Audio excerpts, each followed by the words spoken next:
Saya suka sekali apa yang komunitas ini dapatkan tahun ini. Shifting and succeeding. Saya percaya hari-hari ini betul dunia sedang shifting ke satu arah. Dunia berpikir ke satu arah. Tetapi saya percaya poros kita bukan dunia ini, tapi poros pemikiran kita adalah kerajaan Allah. So shifting yang bagaimana? Succeeding yang bagaimana? Ini yang kalian tentukan di perjalanan tahun ini. Berani minta pada Tuhan, Tuhan kami shifting kemana dan sukses itu bagaimana? What is success for you? Karena banyak orang sukses pikir adalah mengenai rumah gedong, rumah besar, punya banyak perusahaan, punya banyak mobil. Is it true? No.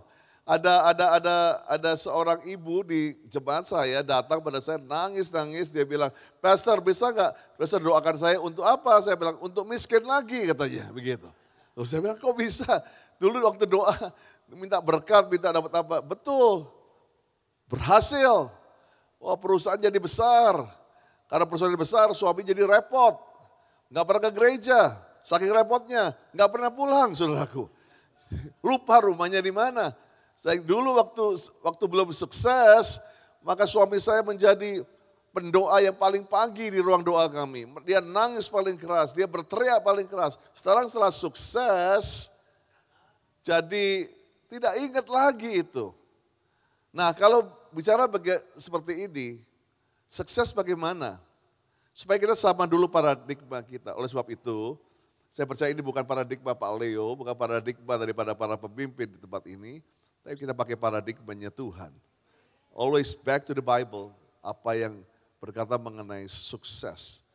Sehingga kita tahu apa yang Tuhan mau untuk hal ini. Dan terutama bulan ini dan Januari, Februari kita sedang belajar mengenai apa yang Tuhan mau. Perspective of God. Apa yang Tuhan mau, apa yang Tuhan lihat mengenai kita. Dan pagi ini saya akan bicara mengenai hope, semua bilang hope. Nah kita seringkali di gereja waktu seseorang mulai mengalami banyak masalah, maka kita langsung gampang ngomong kamu kurang iman sih gitu. Kamu kurang memuji sih. Kamu kurang memberi, kamu kurang puasa. Kamu kurang berharap sama Tuhan. Memang dalam hari-hari ini iblis itu membuat serasanya kita nggak bisa melihat pengharapan itu. Pengharapan itu menjadi jauh. Saya sering katakan begini, ada namanya pengharapan, ada namanya kenyataan. Dan di tengah-tengah ini ada jurang yang disebut kekecewaan. Semakin besar gap daripada harap dan nyata, maka semakin besarlah kekecewaan. Banyak orang berharap untuk sukses di umur 30, menikah di umur 30. Tapi hari ini umur 40 masih jomblo begitu misalnya. Masih single, masih belum dapat apa yang dia mau. Nah semakin kita jurangnya semakin besar, maka disinilah kekecewaan orang makin banyak. Apakah artinya kita berhenti berharap? Tidak. Tapi mulai taruh harapmu dengan God perspektif. Taruh harapmu, karena banyak orang berharap, Tuhan aku berharap tahun ini bisa punya uang miliaran. Nah tapi kalau kita selama ini lihat 100 juta aja nggak pernah, apakah itu harap yang sesuai dengan kehendak Tuhan atau bukan? Masalahnya bukan Tuhan nggak bisa kasih. Sanggupkah kita handle uang miliaran? Harap kita seringkali cuma menjadi mimpi di tengah hari bolong. Harap kita menjadi angan-angan. Tapi di sinilah di gereja ini orang harus berharap. Bahkan harus tetap punya harapan. Tetapi waktu Tuhan kita mengerti harapan kita ada bersama dengan Tuhan, maka kenyataannya Tuhan punya kenyataan, Tuhan punya kehendak yang luar biasa buat kita. Bapak itu tidak akan memberikan anaknya ular bagi yang minta roti. Dia punya maksud buat kita. Sebab itu hari ini, di 2 bulan ini, kita belajar God's perspective. Kita lihat apa yang Tuhan mau tentang mengenai harapan ini. Sebab itu saya kasihkan judul hari ini adalah Teeny Weeny Hope. Atau pengharapan yang mungil. Pengharapan yang kecil, pengharapan yang mungkin seperti upil gitu ya. Yang seringkali kita pikir, waduh ini kalau aku cuma punya harap seperti ini. Kayaknya ini aku terlalu junior dalam kerajaan Allah. Is it true? Karena di tengah-tengah sekarang, orang sekarang, aduh kalau masih punya harap sedikit aja. Itu ke gereja kayaknya, aduh kurang nih aku nih. Aku harus pastor punya harap yang besar. Aku harus punya iman yang besar. Itu betul. Tetapi jangan underestimate pengharapan walaupun cuma kecil dalam kehidupan saudara. Hari-hari ini, emang iblis buat kita kabur. Seperti saya sering kali bilang sama jemaat saya, don't judge God in one season. Jangan pernah hakimi Tuhan, jangan pernah ambil kesimpulan mengenai Tuhan di satu musim. Katakan amin.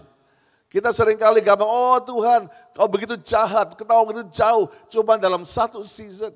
Maka Musa berkata, hitunglah hari-harimu. Supaya engkau beroleh hati yang bijaksana. Karena Musa mengalami banyak season dalam hidupnya. Kalau cuma judge Tuhan dalam 40 tahun di mana dia dari pangeran menjadi buronan, maka dia bisa berkata, Tuhan you are not fair. Tapi kalau melihat 120 years perjalanan Musa daripada dia beruan merubah dari seorang yang begitu keras, pembunuh, menjadi orang yang paling lembut hatinya di muka dunia. Maka saya percaya there's something yang Tuhan shifting sehingga menjadi succeed buat Musa. Mungkin Musa pikir aku jadi pangeran di Mesir itu adalah suksesku. Tapi Tuhan berkata no, I have a bigger plan. Aku punya rencana yang besar. Kau akan jadi pembebas 3 juta umat manusia. Kau akan dibawa untuk membebaskan umatku, kata Tuhan. So hari ini, jangan hakimi Tuhan. Saya percaya buat Ayub, dia punya hope yang begitu kecil. Mungkin di malam penghiburan 7 peti di depannya. Sudah bisa bayangkan, semua orang bilang udah tinggalin Tuhan. Semua Tuhan tuh gak ada. Mungkin hari itu, Ayub cuma punya teeny weeny hope. Yang begitu kecil, yang rasanya dia bilang Tuhan udah gak sanggup. Belum lagi di tengah itu dia mendapat sakit kulit, dia disuruh istrinya untuk meninggalkan Tuhan, maka teman-temannya meninggalkan dia. Sudah bisa bayangkan, di tengah teeny weeny hope, di tengah pengharapan yang rasanya gak ada. Dan walaupun orang scholar bilang itu Ayub cuma mengalami dalam 3 tahun, tapi 3 tahun itu adalah terburuk dalam hidup Ayub. Tapi saya percaya, don't judge God in one season. Waktu Abraham bahkan dikatakan gak ada dasar untuk berharap. Even untuk berharap aja gak ada alasan, gak ada dasar untuk berharap. Toh Tuhan masih memberi harapan. Hari ini, biar di awal khotbah saya ini, cek hidup kita. Mungkin kita underestimate a teeny weeny hope dalam kehidupan kita. 1 Korintus 13 ayat 12 sampai 13 ini dari terjemahan bahasa Indonesia sehari-hari. Apa yang kita lihat sekarang ini seperti bayangan yang kabur pada cermin. Well, inilah yang ahli-ahli politik, ahli ekonomi katakan, what is 2023? Kabur Pak, gak tahu harus gimana. Gak tahu keadaan akan seperti apa. Apakah perang ini akan berakhir, apa krisis ini akan berakhir. Apakah lempengan-lempengan tektonik ini akan semakin membuat negeri-negeri ring of fire bergetar. Semua dibuat kabur. Tetapi nanti, wow, this is what I love. Nanti in the future kita akan melihat langsung dengan jelas hari-hari ini. Biar lewat tahun shifting and succeeding. Yang Tuhan mau adalah kalian bisa melihat dengan jelas, katakan jelas. You can see it clearly apa yang Tuhan mau. That's succeed. Kau bisa melihat dengan jelas, mengerti dengan jelas, melakukan dengan jelas apa yang Tuhan mau. Sekarang saya belum tahu segalanya. Tapi nanti saya akan tahu segalanya. Sama seperti Allah tahu segalanya mengenai diri saya. Jadi untuk saat ini ada 3 hal yang harus tetap dilakukan. Percaya saja, berharap saja, dan terus mengasihi. Yang paling penting yang ketiga ialah mengasihi orang-orang lain. Amsal 23:18 ini berkata mengenai hope. Masa depan sungguh ada. Perspektif kita hari-hari ini. Saya harus bekerja untuk masa depan saya. Saya harus menyiapkan segala sesuatu untuk masa depan saya. The world, pandangan dunia untuk sukses adalah betul kita harus bekerja. Betul kita harus menabung untuk masa depan.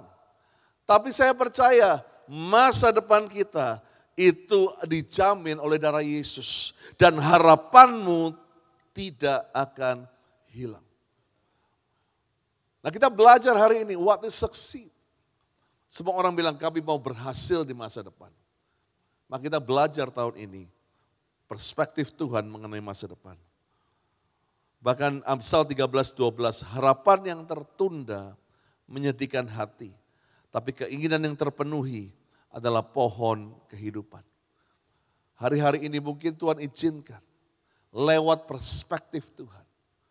Banyak kita bilang, Tuhan kamu gak adil. Kenapa harapanku di cancel? Kenapa harapanku di delay? Mungkin hari ini ada harapan yang tertunda, tentunya menyedihkan hati. Banyak orang stres karena harapan dan kenyataan begitu besar. Banyak orang yang mengalami sakit secara mental. Banyak orang yang trauma hari-hari ini. Karena apa? Harapan dan kenyataan itu begitu jauh. Banyak orang yang hari-hari ini bahkan bunuh diri. Bahkan saya baru melayani satu keluarga daripada jemaat saya.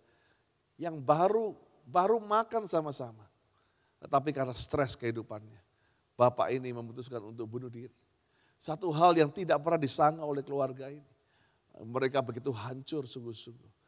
Karena dia tahu bapak ini cuma bilang seperti ini. Tuhan, dia dalam kekecewaannya. Dia lihat bagaimana harapan yang dia taruh semuanya. Semua investasi yang dia harapkan untuk masa depannya. Dalam satu malam itu gone semua. Semuanya tidak ada. Sebab itu, kalau sukses hanya mengenai harta, maka harapan kita bisa hilang dalam satu malam. Tapi saya percaya semua boleh diambil. Semua yang namanya dunia bilang sukses boleh dicopot seperti Ayub. Tapi saya percaya sukses buat Tuhan. Mungkin kamu sudah lewati lembah. Tapi di akhirnya Tuhan pulihkan 7 kali lebih baik daripada sebelumnya. Berikan tepuk tangan bagi nama Tuhan. Roma 5 ayat 3. Bukan hanya itu saja. Kita malah bermegah juga dalam kesengsaraan kita. Karena kita tahu bahwa kesengsaraan itu menimbulkan ketekunan. Ketekunan menimbulkan tahan uji. Tahan uji menimbulkan pengharapan. Apa sih hope menurut Tuhan? Adalah hope hasil daripada semua itu. Karena dikatakan kita akan bermegah atau bersaksi, bercerita dengan semangat juga dalam kesengsaraan kita. Hari-hari ini kalau rasanya kenyataanmu adalah jauh dan engkau merasakan yang kamu lihat sengsara daripada sukacita, jangan putus asa. Jangan patah hati, pakai God perspektif karena kesengsaraan adalah awal daripada pengharapan. Ayat ini berkata bahwa engkau dimulai dengan kesengsaraan. Karena kita tahu bahwa kesengsaraan itu akan menimbulkan ketekunan. So upgrade hari-hari ini kalau yang kamu lihat sengsara, puji Tuhan level 1. Ya kan? Kalau kamu main game level 1, ngadepi rajanya dan engkau kalah terus, gak ada anak muda yang main game, udahlah gue pahit sama game dibanting, gak ada. Malam itu mungkin kesel, besok pagi coba lagi gitu ya kan. Makanya banyak anak-anak sekarang main game gak habis-habis.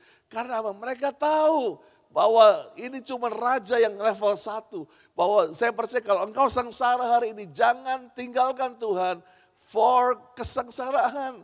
Jangan tinggalkan Tuhan cuma buat resesi. Jangan tinggalkan Tuhan buat segala sesuatu. Pakai God perspektif. Naik upgrade dirimu dari sengsara menjadi tekun. Maka engkau mulai tekun berdoa terus, jaga, persisten, puasa. Dan waktu engkau mulai persisten, engkau merasakan dari keharusan menjadi kebutuhan. Bahwa doa bukan lagi menjadi liturgi, tapi menjadi lifestyle-mu. Itulah ketekunan di mana Tuhan waktu sengsara, rasanya doa itu menjadi cuman, biasanya doa itu cuman liturgi, absensi, mengenai acara gereja. Tapi lewat sengsara, doa menjadi pelampung buat kita. Sehingga Tuhan waktu apa aja doa. Dan doa menjadi culture, doa menjadi sesuatu ketekunan kita. Ingat, culture terjadi, budaya terjadi waktu kamu lakukan terus menerus. Tuhan izinkan sengsara supaya nyanyi bukan karaokean buat kita. Tapi nyanyi adalah mengingatkan Tuhan akan firman. We saying the word of God. Seringkali itu yang membuat perspektif kita nyanyi, ya cuma nyanyi, tapi Tuhan mau nolong. Tekun aja, bahkan engkau tahu di situ. Dari tekun, engkau akan menjadi orang-orang yang tahan uji. Wow, this is great. Kamu tahan uji, tahan banting, gak gampang menyerah. Dan setelah engkau tahan uji, this is the main portion. Ada pengharapan yang akan masuk dalam hidup kita. Come on, berikan tepuk tangan bagi nama Tuhan. 1 Samuel 30 ayat 6 adalah cerita the lowest point of David. Daud, semua orang bertepuk tangan untuk Daud. Karena berapa ribu tahun setelah Daud mati. Maka firman Tuhan menulis dalam Kisah Rasul bagaimana Daud menjadi orang yang berkenan di hati Tuhan. Menjadi orang yang begitu wow di hadapan Tuhan. Berkenan artinya amaze God. Ya. Bukankah itu impian kita?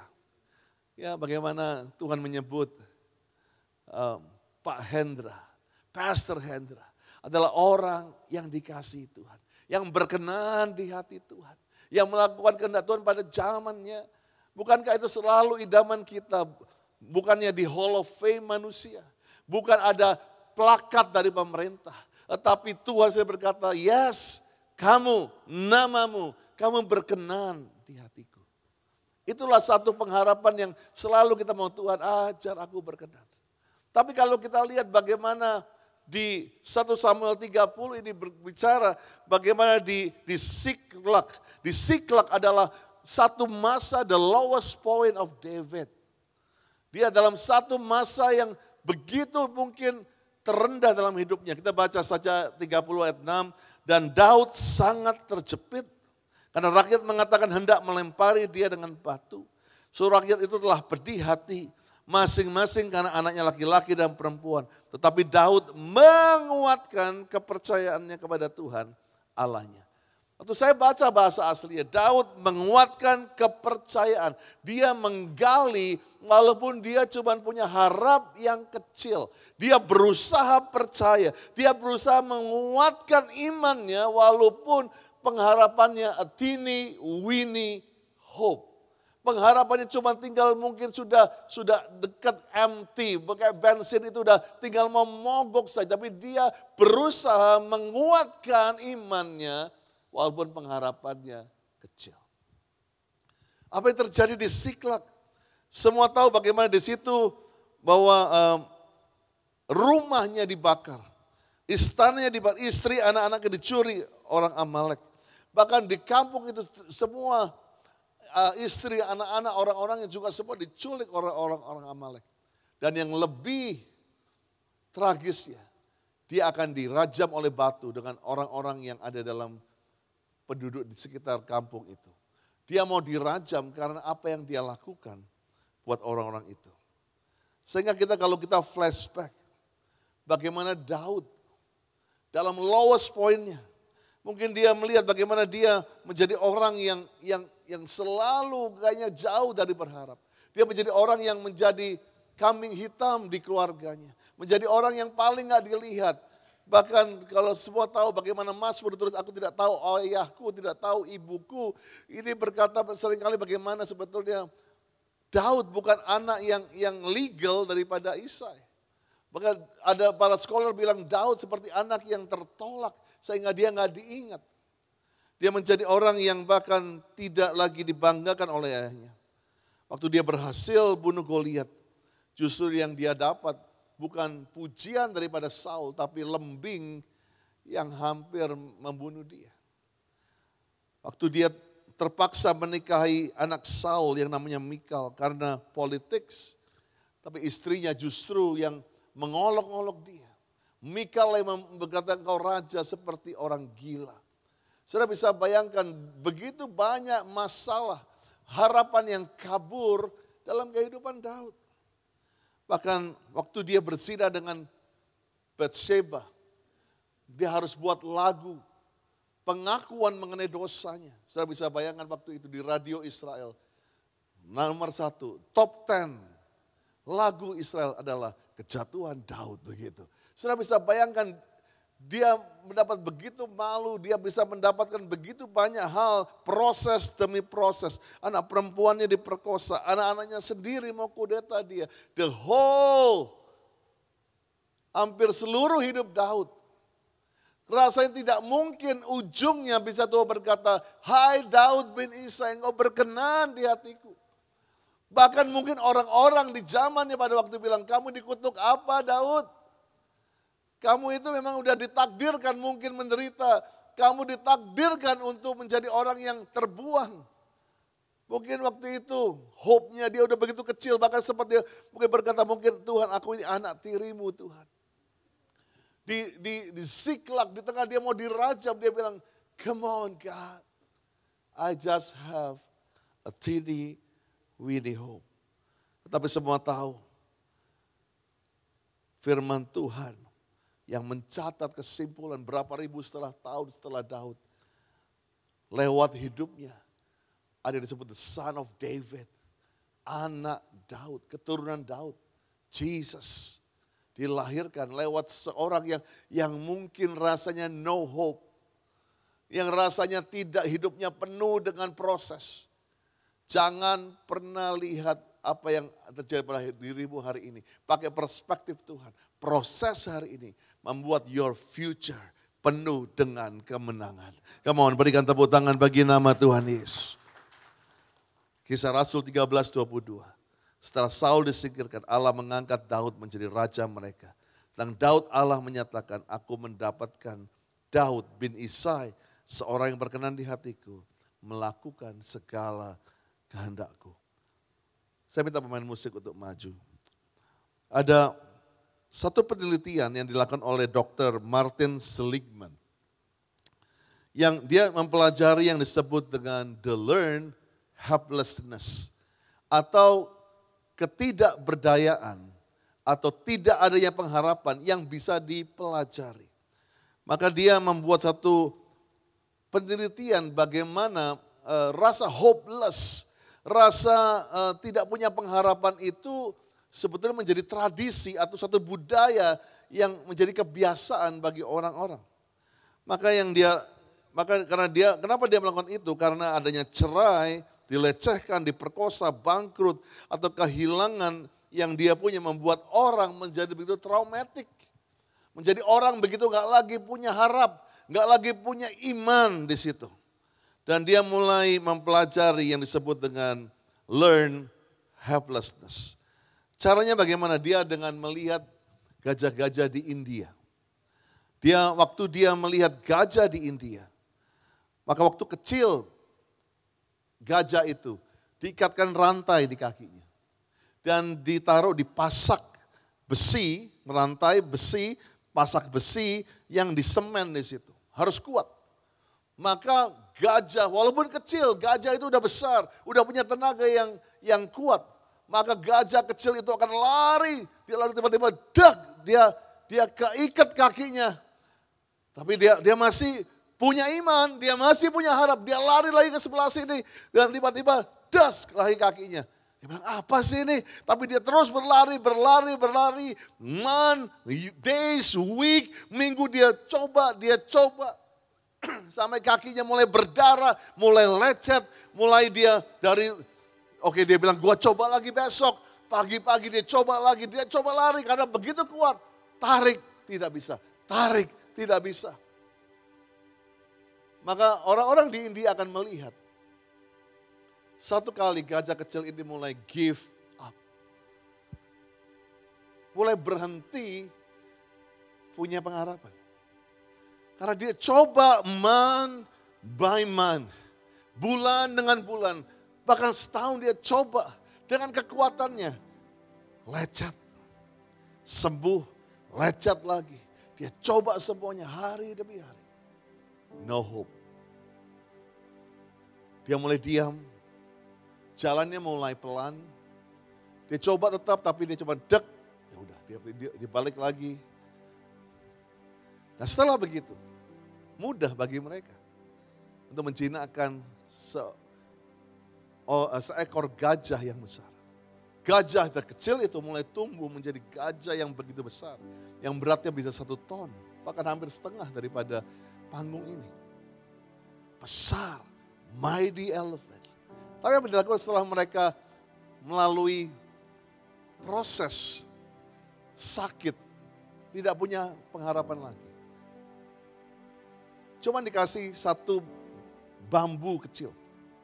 Dan diikatkan dengan tali kadang-kadang. Tali yang gak usah besar-besar. Maka dokter ini melihat. Maka gajah ini yang begitu besar. Dia mulai jalan. Begitu dia keikat ada menahan sedikit. Sedikit ada tension. Apa dia lakukan? Dia balik lagi. Dia jalan lagi. Dek. Dia tahu oke, dia balik lagi. Dan dilakukan dia mulai berputar.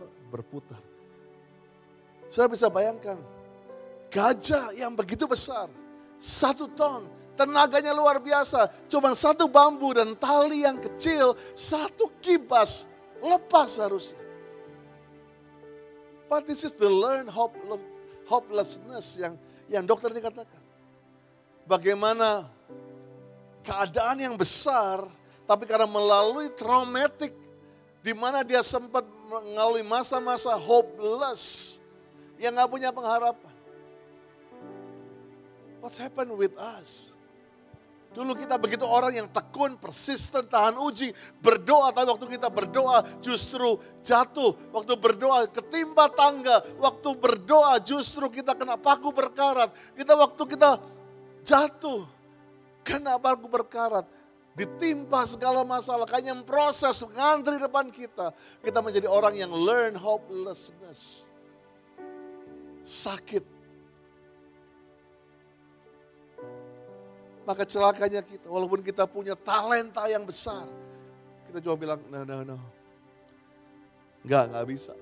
Kita punya pengurapan yang besar, kita bilang, come on. No, not me. Bahkan kita tahu kita punya Allah yang besar. Tapi karena kita belajar lewat traumatik, kita lebih melihat, kita tidak pakai perspektif Tuhan. Kita melihat bagaimana dari kecil yang kita lewati cuma lembah air mata. Tapi hari ini Tuhan mau, jangan lihat lembah air matanya, tapi Mazmur 23 katakan dalam lembah kelam pun aku ada di sebelahmu. I'm walking with you, my son. Tapi Dr. Seligman bukan hanya berhenti di situ. Dia mulai belajar, dia pindah sekarang, dia belajar melalui tikus. Ada berapa tikus ditaruh di tabung-tabung yang ada airnya, bahkan melebihi daripada tinggi tikus itu. Jadi yang mereka lakukan adalah mereka taruh itu, dicemplungkan ke tabung-tabung seperti ini. Yang mereka tahu, mereka harus berenang untuk bisa ngambang di situ, kalau nggak mereka akan tenggelam. Maka percobaan yang pertama mereka mulai berenang dan waktu 10 menit, rata-rata 10 menit mereka sudah kehabisan tenaga. Mereka mulai panik dan mereka mulai tenggelam. Hampir rata-rata 10 menit berenang mereka hampir tenggelam. Bukan ada sudah mulai buat warisan mungkin. Ada yang mulai bilang oke, that's it, this is my life. Dia mulai berapa mereka mulai pasrah, udah mau mati. Nah begitu udah rasanya mereka udah mau mati, rasanya udah mulai lemah, mulai ada yang mau give up. Disitulah mereka mulai diangkat. Kaget mereka dan mulai dikasih makan, dihandukin, dikeringin, dikasih istirahat beberapa jam. Dan setelah itu mereka diambil lagi dan dimasukkan lagi ke dalam air itu. Dalam waktu mereka mulai masuk dan mereka udah tahu dari pengalaman ini bahwa mereka cuma kuat 10 menit. Begitu 9,5 menit mereka mulai panic attack. Berapa kita tahu simptomnya masalah kita. Ketahuan, ntar lagi gue pasti mati. Dari pengalaman gue, another hour gue habis. Dari pengalaman gue, dari apa yang gue tahu, minggu depan gue pasti bangkrut. Dari pengalaman gue, ini pasti cerai hari ini. Dan mulai panik. Dan tikus-tikus itu tahu, kok gak ditolongin. Dan mereka mulai panik. Dan tapi tepat 9,5 menit diangkat lagi. Dikasih makan lagi. Diangetin lagi. dimasukin lagi. Dan itu dilakukan berulang kali. Dan sekarang waktu dicemplungin yang kedua, setelah 9,5 menit, mereka dicemplungin lagi. Kali ini terjadi peningkatan yang luar biasa. Mereka tidak panik seperti sebelumnya. Dan kali ini mereka bisa berenang, tahu nggak? Yang kedua adalah 18 menit. Wah, luar biasa. Dari 10 menit sudah give up, tiba-tiba mereka bisa berenang 18 menit. Begitu udah panik lagi, diangkat lagi. Dilakukan lagi, dicemplungin lagi. Setelah mereka sejam istirahat, dicemplungin lagi. Dari 18 menit jadi 30 menit mereka bisa berenang. Kemajuan, dan itu dilakukan hampir 1 bulan. Setelah apa yang terjadi setelah 1 bulan? Dari cuma 10 menit sudah mau mati, sudah buat warisan. Apa yang terjadi? Waktu setelah 1 bulan, mereka bisa berenang tanpa panik 37 jam. 37 jam. Dari 10 menit, mending kalau sejam. 37 jam mereka bisa berenang dengan santainya. 37 jam baru panik. Saya ingat Dr. Seligman membuat, ini orang sekuler banget. Dia membuat satu kesimpulan. Kalau ada learn hopelessness, tapi juga kita bisa belajar mengenai hope. Mengenai terus berharap. Bagaimana tikus-tikus ini? Walaupun dia tahu, dia akan mati kekuatannya, tapi dia tahu, dia selalu percaya akan ada tangan yang bisa memegang dia. Sehingga tanpa dia sadar, dia mulai coba lagi, karena dia percaya ada satu tangan nanti. Dia lewat 10 menit jadi 18 menit. 18 menit jadi 30 menit. Saya percaya tikus-tikus ini gak punya dreams. Gak punya percaya pada kekuatannya akan sampai 37 jam. Hari ini, mungkin berapa saudara sudah punya dulu, udah menyimpulkan hidupku cuma 10 tahun. Bisnisku cuma 5 tahun. Tapi kalau sampai hari ini perkawinanmu masih eksis. Hidupmu masih eksis. Bahkan bisnismu masih eksis. Berkata mengenai Tuhan selalu memberikan pengharapan buat kita. Come on, berikan tepuk tangan bagi nama Tuhan. Dan saya percaya, kalau tikus-tikus ini boleh bersaksi di tempat ini hari ini. Dia akan berkata, hey jemaat GKS yang aku kasih. Don't give up. Don't give up. Walaupun kamu cuma punya teeny weeny hope. That's okay to be panic. Tikus-tikus itu dia teriak. Pertama dia teriak mungkin mengutuki karena kenapa aku begitu lemah. Tapi begitu dia belajar, asal ada tangan yang mengangkat, asal ada tangan yang mengangkat. Walaupun rasanya terlambat, tapi tepat waktu mengangkat. Dia belajar yang namanya pengharapan. Hari ini, kalau tikus saja bisa belajar, we are better than mouse. Kita lebih daripada tikus itu. So hari ini, pakai iman eagle saudara. Pakai iman Raja Wali itu. Yuk pakai berdiri sama-sama. Bahkan Roma 4 ayat 18. Sekalipun gak ada dasar untuk berharap. Namun Abraham berharap juga. Dan percaya bahwa ia akan menjadi bapak banyak bangsa. Menurut yang difirmankan. Demikianlah banyaknya nanti keturunan. Gak ada dasar untuk berharap. Kalau engkau masih punya teeny weeny hope, bersiap syukur. Abraham itu bahkan gak ada dasar, artinya zero hope. Gak ada dasar, gak ada logikanya. Istriku udah menopause, aku udah begitu tua. Tapi saudara bisa bayangkan dia terus percaya akan covenant dengan Tuhan. Dia percaya akan mimpinya, dia percaya akan penglihatan Tuhan bilang lihat langit, bintang di langit, lihat pasir di pantai. Itulah banyak keturunanmu. Seringkali tepuk tangan untuk Abraham yang bapak beriman. Kita seringkali kagum dengan Abraham. Tapi kalau if you were Abraham, yang mungkin no hope, tapi dia tetap percaya juga. Hari ini, saya gak tahu apa keadaan kita. Tapi biarlah kalau engkau punya cuma tini wini ho. Don't give up. Jangan lepaskan Tuhan. Tuhan bisa pakai dari hopelessness menjadi hidup yang penuh dengan pengharapan. Yuk kita berikan tepuk tangan bagi nama Tuhan.